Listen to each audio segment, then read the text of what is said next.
Welcome to my channel, it's Emilia here.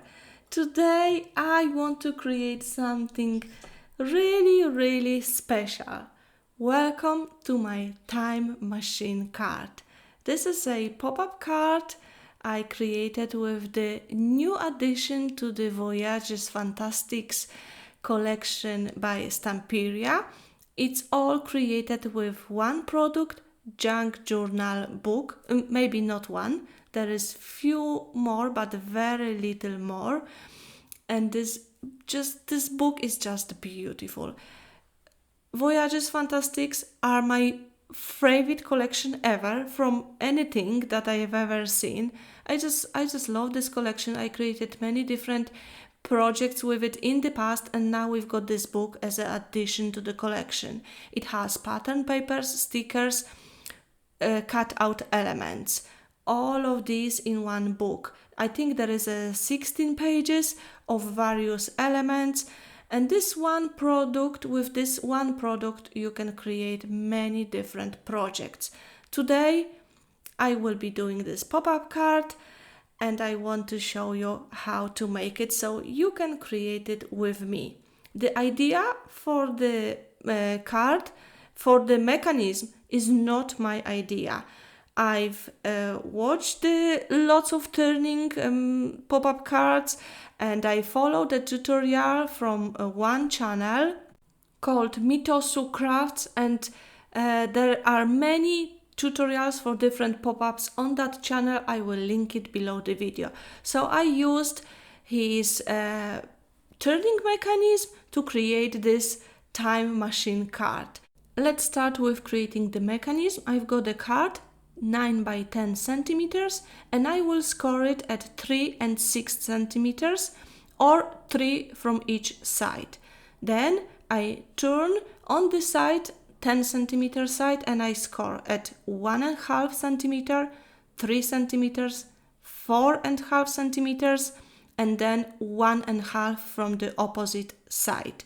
I give you the measurements on the screen as well, so you can follow. You can stop the tutorial at any point and just do that. So this is the base. Now I will cross some of the pieces and show you what we need to cut off.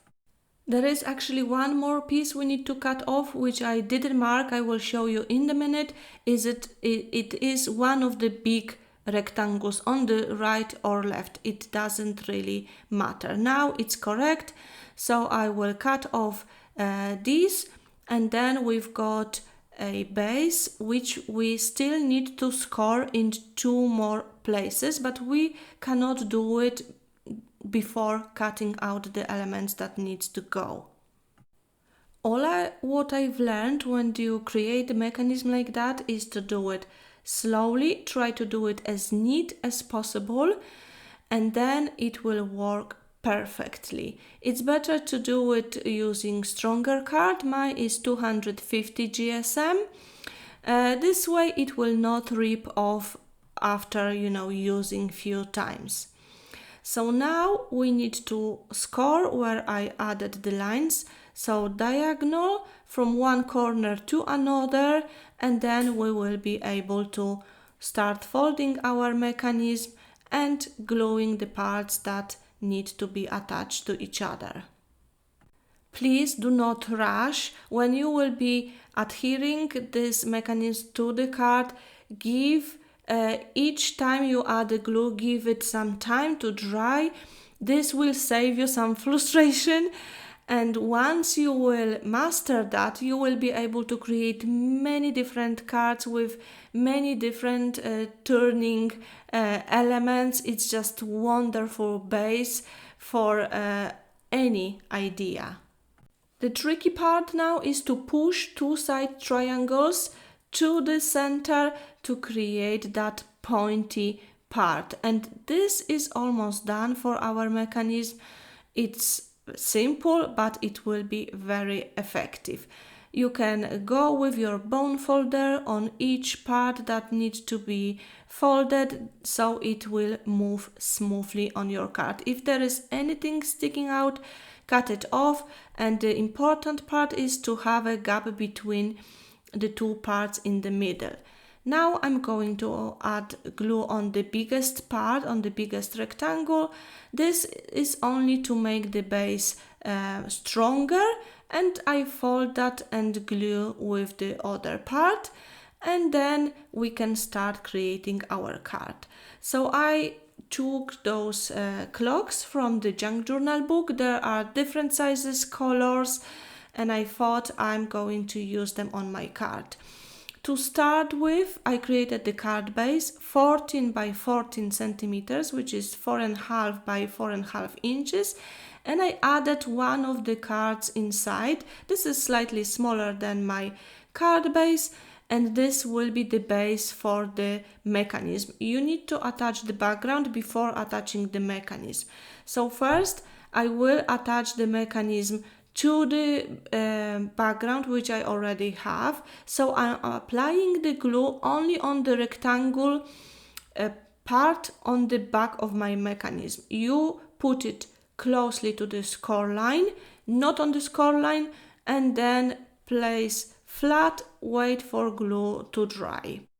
Then I took my first clock, which I want to have as a moving part. This clock is slightly smaller than the clock in the background, and I need to cut out a circle in the middle of it because I need to go with that clock through the top part of the mechanism and attach it to the bottom little flap.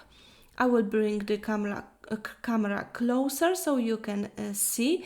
I will apply the glue on that little flap on the bottom. Now I'm trimming it a little bit as is too long, doesn't need to be so long, but you can adjust it every time you do your elements. And I will just leave it again to dry. Place the clock where you want it and leave the glue to dry. This is very important that you will do it every time. And if there is any glue going out of your element, just wipe it off, because you only want to have the glue on that element, on that flap and on your clock. You don't want it anywhere else. When it's dry, you can already see how this wonderful mechanism will work. And if you are happy with the movement of your clock, we can attach another element. So I wanted to add the clock on the top, but I thought I will cover the front of my mechanism first. The little rectangle will be attached to the other part of the card, so we don't have to worry about that. But I added the pattern paper to the top part, and then you can add something to the other flap. So choose your element. It can be something small or big. Important thing here is just to be sure that it's not too close to your scoring line, and also it cannot be very big, so when you move the mechanism it will stay inside your card. I mean, it can go above your card if you wish, but I wanted it to stay inside. So then I'm attaching the glue to the triangle, and I will cover that hole in my clock, and this is another moving part. I will wait for glue to dry, and that's the base is ready. We can still be able to add more elements, but before I will do that, I will attach the mechanism to the other side of the card.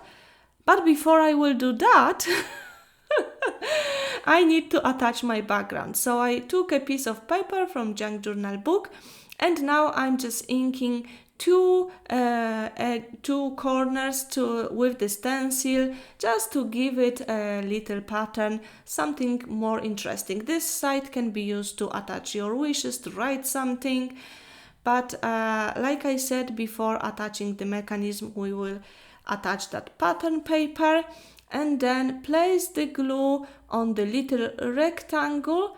Carefully close your card and wait for that glue to catch before you open it. It's better to wait longer than shorter, because when the glue is not completely dry, it just won't work. But you can see how pretty it is already.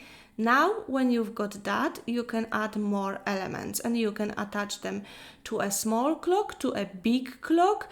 It is just trying where the elements could go, moving that elements also to see if it works nicely, just have fun at this point, adding as many elements as you want on your pieces which you already have on the mechanism and on the card. So I think that this part is done, and I'm super happy with my turning time machine. And now I will decorate the front of the card. I'm just so pleased with how it works, and I hope this will inspire you to create your own version. For the front part of the card, I chose 2 pieces of the pattern paper. I also have a tag. These are all again from the junk journal book. I've got also a small tag, the clock. You can just create whatever you wish here. I decided to do it simple but still having few layers. I will also bring a die cut element with the one of the dies from Stamperia released few months ago. It is a scalloped frame, and I will use the part of that frame on the turquoise part of the card because I thought there is something missing there. We've got this nice dark clock which pops out from the other elements, and I also wanted to have something darker on the side. But this now all personal preferences, you can do whatever you wish.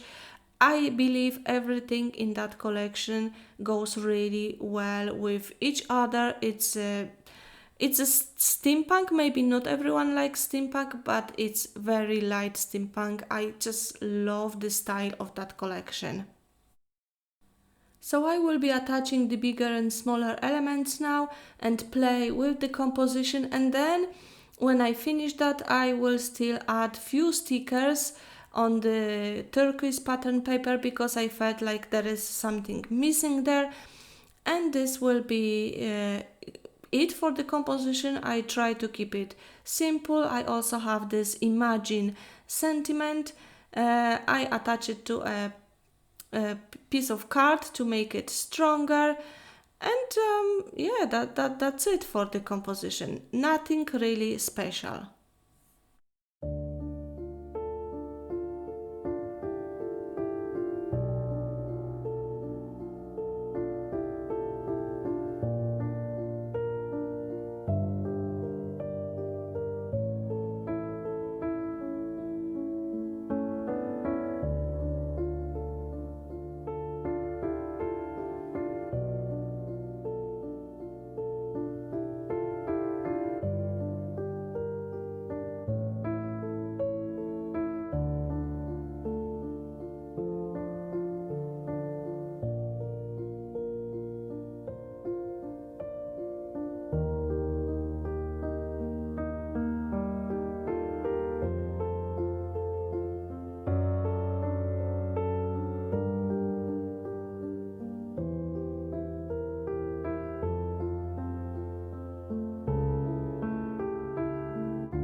Like I said, I'm adding that frame on the side of the card, and I will also add splats of acrylic paint diluted in water.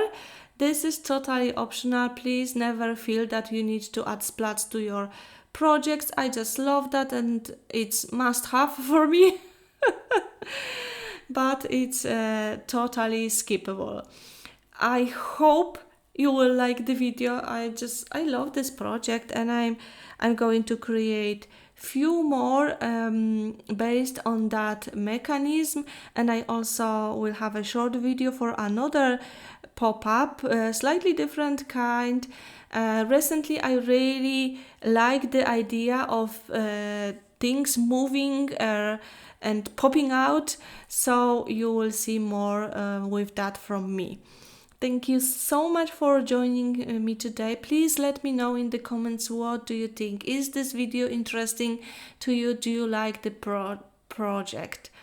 I just love it, but well, maybe I shouldn't say that because it's my card, but honestly, I love it. So, thank you so much. Have a lovely creative day. Bye bye.